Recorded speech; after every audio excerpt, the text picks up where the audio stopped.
Hello everyone, welcome to this master class. आज हम बात करेंगे मैंजिफेरा इंडिका यानी आम के बारे में। बट एज एन एग्रोनॉमिस्ट हम सिर्फ स्वाद की बात नहीं करेंगे। We will dive deep into its genetics, cultivation and physiological complexities. अगर आप हॉर्टिकल्चर स्टूडेंट हैं या मैंगो फार्मिंग में इंटरेस्टेड हैं तो ये डॉसर आपके लिए एक कंप्लीट गाइड होने वाला है। सबसे पहले थोड़ा पीछे चलते हैं।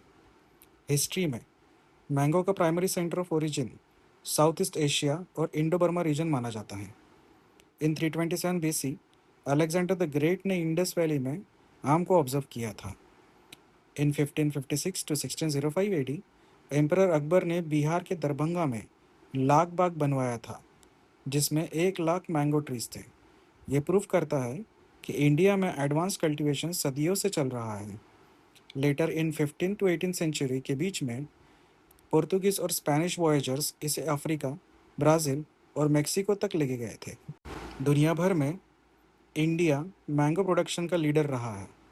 ग्लोबल प्रोडक्शन लगभग 14 मिलियन टन्स है, जिसमें से अकेला इंडिया 9.3 मिलियन टन्स कंट्रीब्यूट करता है। अगर हम स्टेट्स की बात करें तो उत्तर प्रदेश एब्सोल्यूट वॉल्यूम में नंबर 1 है, लेकिन आंध्र प्रदेश की इफ़िशियंसी कमाल की है।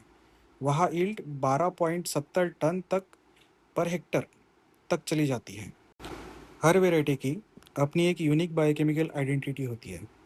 लंगड़ा, इसे विटामिन सी पावर हाउस कहा जाता है क्योंकि इसमें 100 से 175 मिलीग्राम विटामिन सी होता है।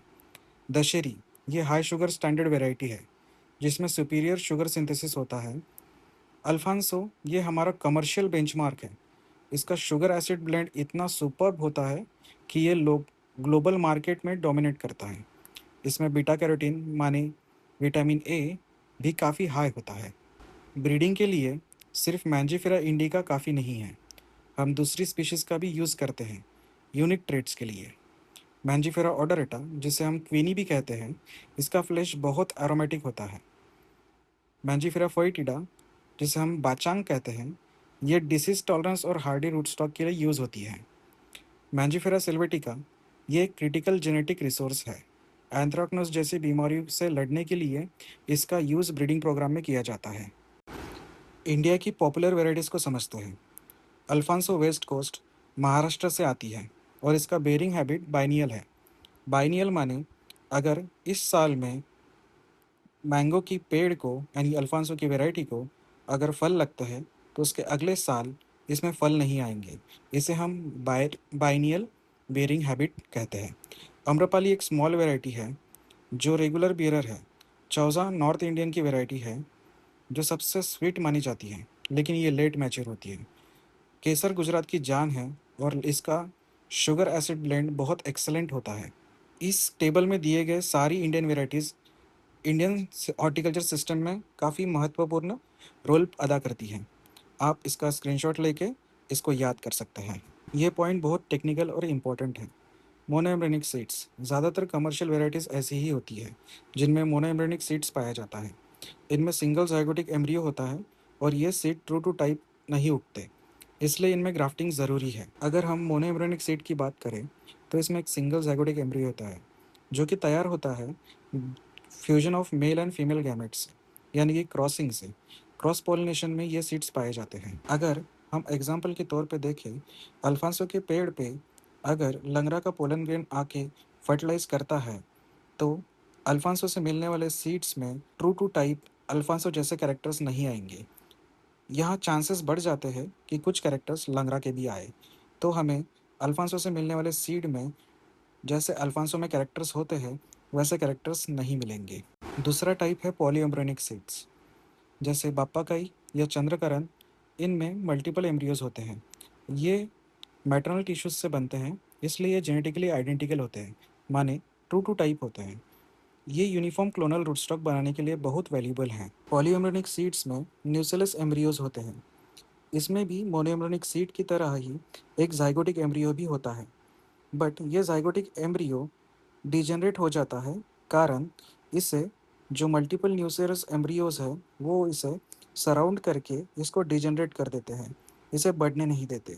इस कारण जाइगोटिक एम्ब्रियो डिजेनरेट हो जाता है और जो प्लांट बढ़ने वाला है वो न्यूसेलस एम्ब्रियो बढ़ता है, इसलिए ये ट्रू टू टाइप सीड्स देता है, क्योंकि न्यूसेलस एम्ब्रियो ये वेजिटेटिव पार्ट से बना होता है। फार्मर्स को प्रोपोगेशन मेथड कैसे चूज़ करना चाहिए? अगर आपका पुराना अनप्रोडक्टिव ऑर्चर्ड सही करना है तो वेनियर ग्राफ्टिंग या साइड ग्राफ्टिंग बेस्ट है।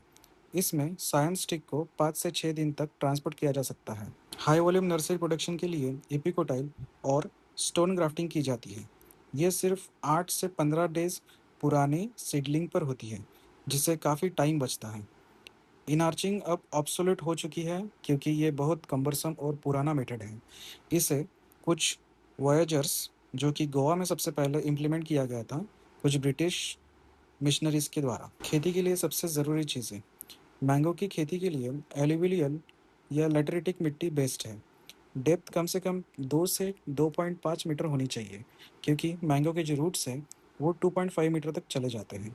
ब्लैक कॉटन सॉइल और सलन कंडीशन में आम के लिए बिल्कुल ठीक नहीं है।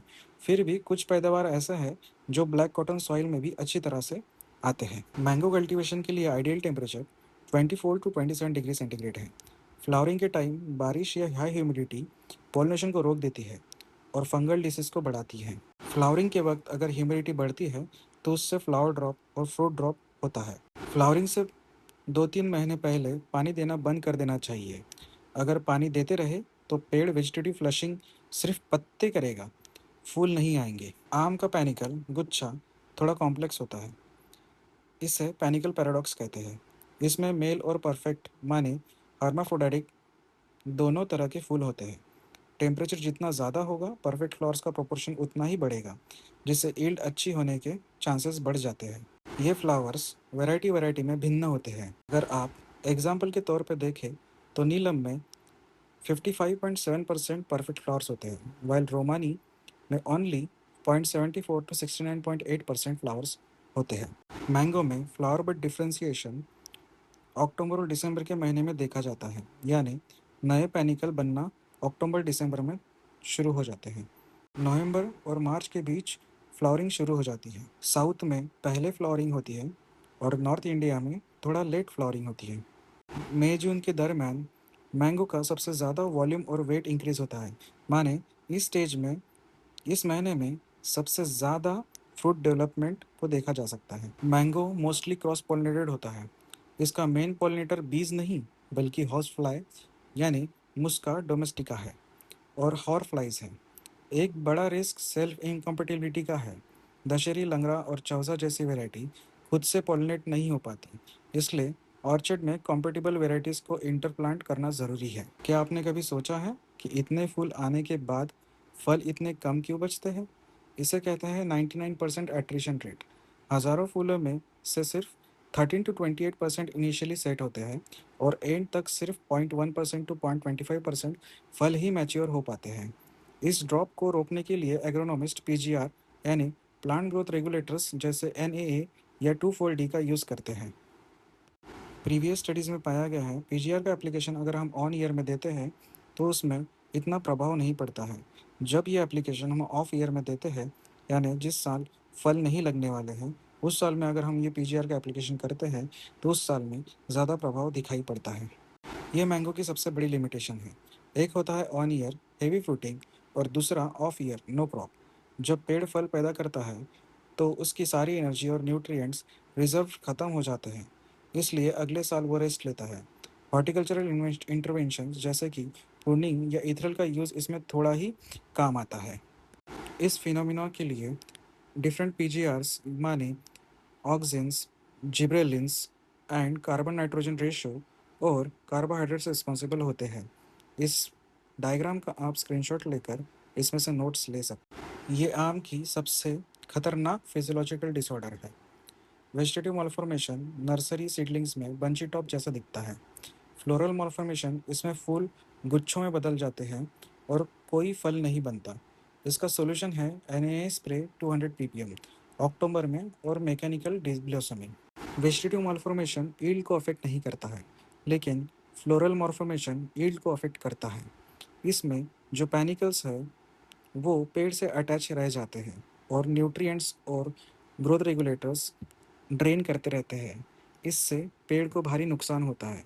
पेड़ के न्यूट्रिएंट्स तेज़ी से ड्रेन होने लगते हैं और पेड़ को नुकसान होता है।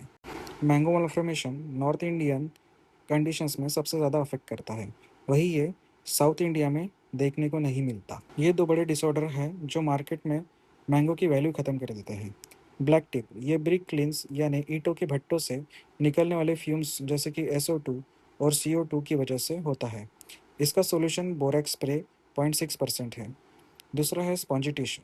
ये अल्फांसो की वैरायटी की मेन प्रॉब्लम है जो सॉइल की हीट यानी कन्वेक्टिव हीट से होती है। इससे बचने के लिए फल को 3/4 मैच्योरिटी पर तोड़ देना चाहिए।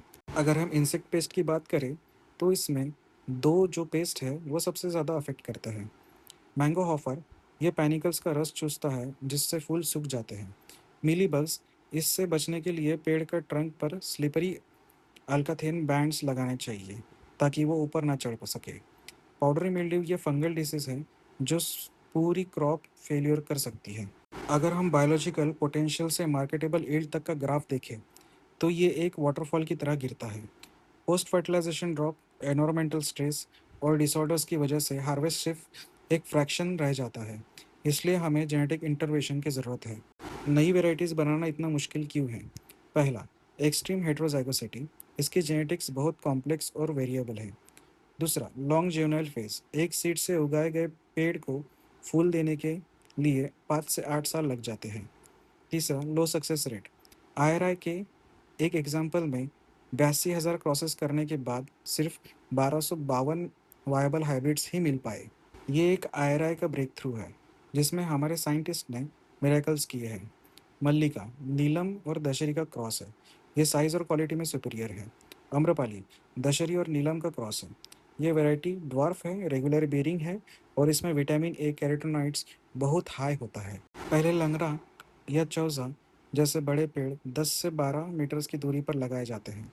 इससे रिटर्न लेट मिलता था, लेकिन आम्रपाली सिस्टम ने सब बदल दिया। अब हम 2.5 टू 3 मीटर्स की स्पेसिंग पर हाई डेंसिटी प्लांटिंग कर सकते हैं। इससे यील्ड पर यूनिट एरिया कई गुना बढ़ जाती है और कैनोपी मैनेजमेंट भी आसान हो जाती है। हार्वेस्टिंग हमेशा स्पेसिफिक ग्रेविटी चेक करके करनी चाहिए।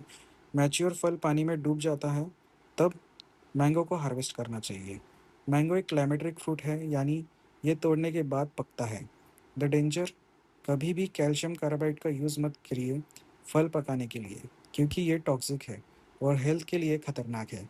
हमेशा स्ट्रॉ, पैडी, लेयर जैसे सेफ मेथड यूज़ करें। सबसे बड़ी बात, हमें अपने वाइल्ड मैंजिफेरा स्पीसीज और फॉरेस्ट को बचाना होगा। त्रिपुरा के फॉरेस्ट में ऐसी डिसीज रेजिस्टेंस वैरायटी है जो फ्यूचर हाइब्रिड्स की चाबी है। डेवलपमेंट के चक्कर में हमने इन जेनेटिक रिसोर्सेज को खोना नहीं चाहिए।